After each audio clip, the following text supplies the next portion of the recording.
Hello, and welcome to this series of interviews with development makers who are shaping the way forward for their communities around the world.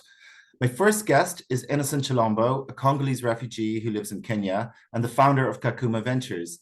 Innocent and I go way back, having previously worked together for the University of Geneva's Higher Education and Emergencies program in Kakuma refugee camp in Kenya. Within that program, we worked together on various initiatives such as creating a refugee-led management structure for higher education in the camp, various summer schools bringing students from Geneva and refugees from around the world together to learn and to grow within the higher education ecosystem. And we've worked on many other projects over the years.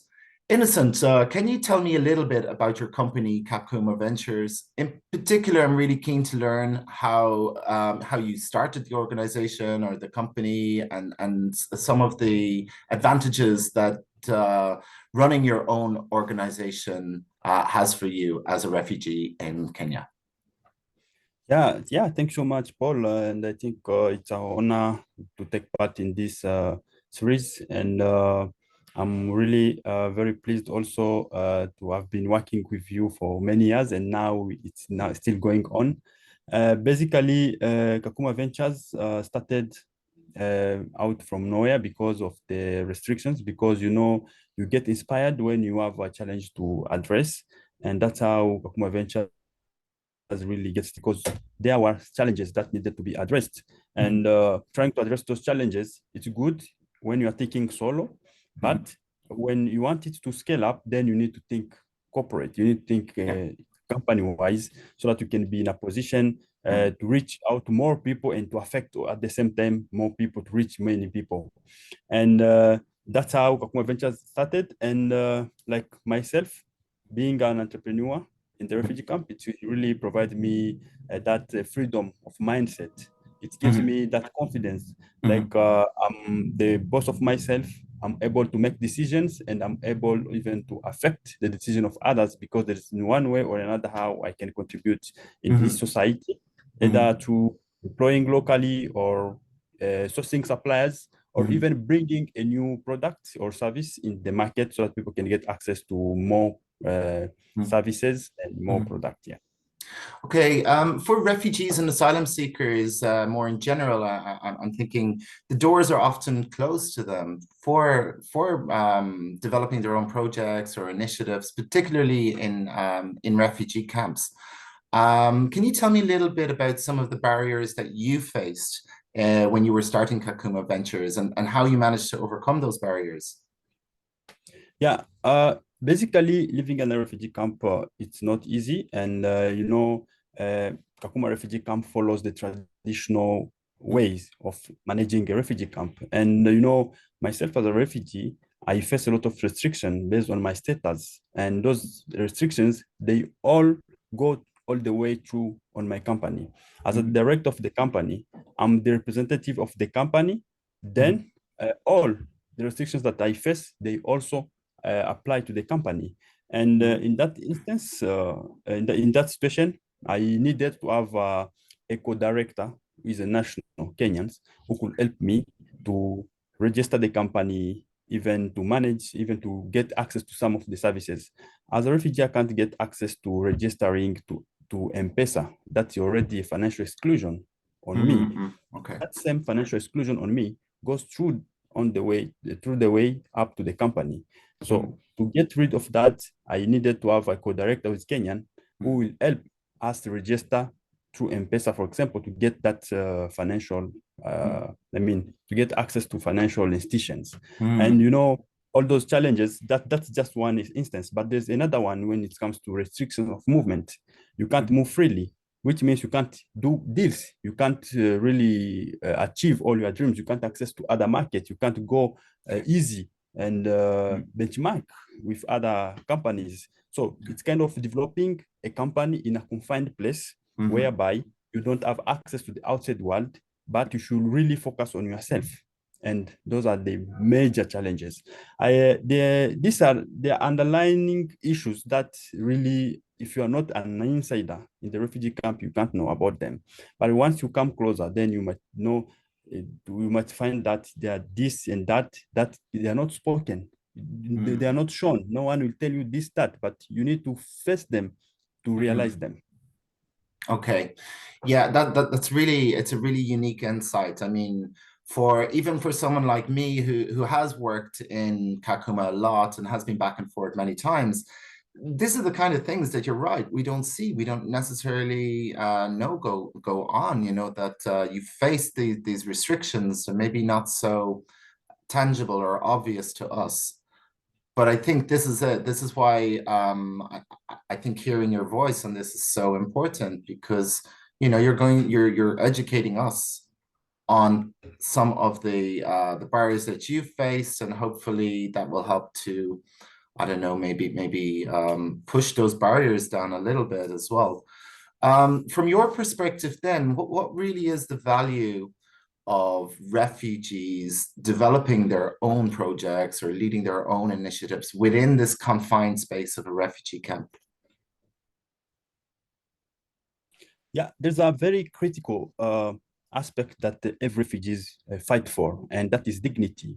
Because once you are forced to leave your home country, you're not prepared for that. And once you are welcomed in a new place, then it's all about that the host community, either they accept you or they tolerate you. And in the instance that you are only tolerated, I mean, you are there for a short time to get rest until you move to the next step, but that doesn't happen overnight. It takes decades. And depending on the circumstance, then, it adds a lot of value on yourself because you feel proud at some point. You feel that you are not only dependent on aid, receiving aid, but you are also providing support to other people. You are affecting the next person to you. You are solving problems. You are adding value in the society and on yourself. You are learning, you are developing, and it brings a lot of good things that as a person you need, not only as a person because you have a refugee status, but as a person who is a free person, who is a person who is like living their dignity of curiosity. You can have curiosity and you explore your idea, even your crazy idea, you have the opportunity to explore them and put them into life. All those things, they really make you to feel like to forget actually about all your problems because at least you have something that keeps you busy and you are seeing the result in action actually. Yeah, I see. So it's really about agency, having that agency yourself to I suppose lead your own life. But have you faced any kind of resistance to that empowerment that you talk about, that agency? Have you faced any resistance from within, say, the forced migration management system itself? yeah. Actually, if I go back again to the restrictions and the setup or how the camp is designed, then you understand that there are a lot of challenges that will come across. Either because, for example, myself as a refugee company, I don't have access to capital, and not having access to capital, I cannot attract talent to come to work for my company. And already that is a challenge, and that challenge also will replicate but will provide another opportunity for me to hire locally. But to hire locally with all the knowledge gaps that we have here, and people who never worked either for a decade because of the work restrictions, then those kind of people, when you try to attract them to work for the company, to take up a new role, it takes really a very long time. Either you need first to convince them, and to convince them, it doesn't really go that straight. You can try the first person, the second person, and some are resisting, some are not optimistic anymore, some have lost like confidence, other they are not seeing the future. And you are trying to bring people closer to build a future, but that they don't see. Then already that's a big challenge that you'll face as a resistance when it comes to setting up such a company. Yeah, it seems to me that there is just so much potential brilliance out there being stopped, not being facilitated, not being heard, not being allowed to pursue whatever they want to do. I mean, I've seen it myself with my students in Kenya in particular, and Jordan as well, how they have so much potential, but they're kept back. They're not given the opportunity that they deserve. Um, but in terms of support, then within that whole management or refugee management system itself, what assistance do you think, or what assistance did you receive, if any, when trying to achieve that agency for yourself? Yeah, the most important, and I should emphasize on that, is protection, because fleeing violence, you Yeah. need to have, I mean, to have kind of care whereby you can be assured once more, and that is the most important. And the platform now that I call the camp, I look at the camp as a platform, despite all the challenges, but it's still a platform because at least you are free to move Mhm. around the camp. Mhm. You are safe. You don't really uh, think so much about your security. Yes, it's still there, but not that much, Mhm. considering from where you come from.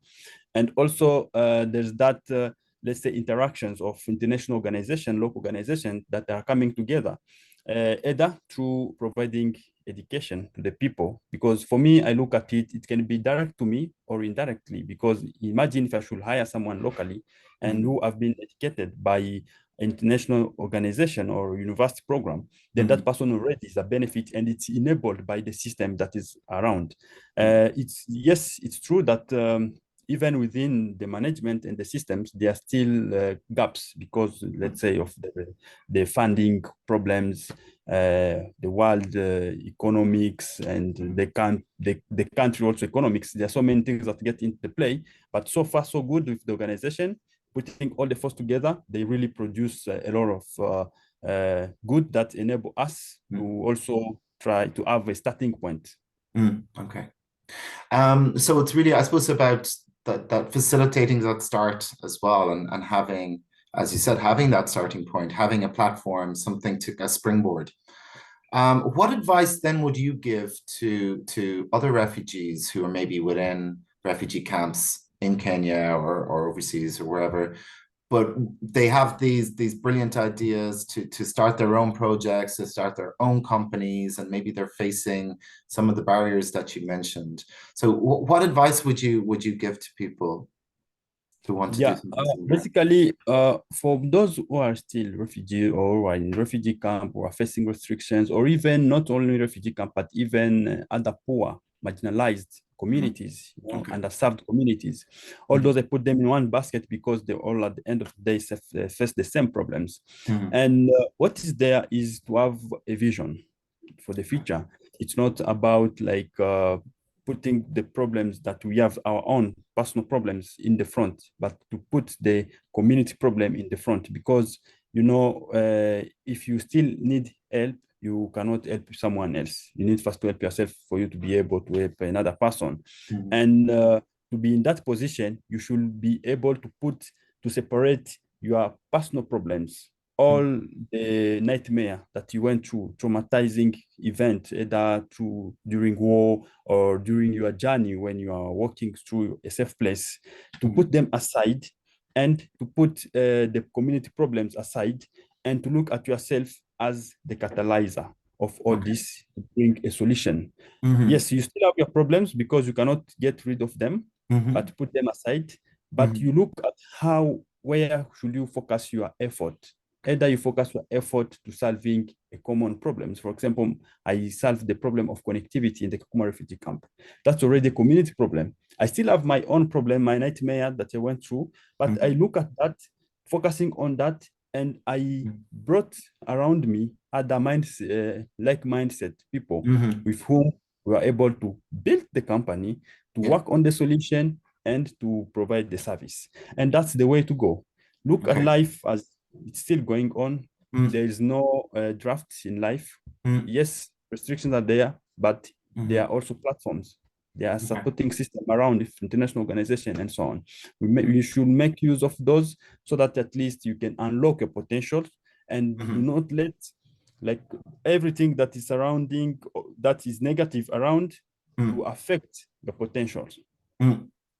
Yeah, I mean that's it's really great advice, but I think it's really hard for people when you're surrounded by all of these problems to focus, but you managed to do it. So I think you're quite inspiring for other people.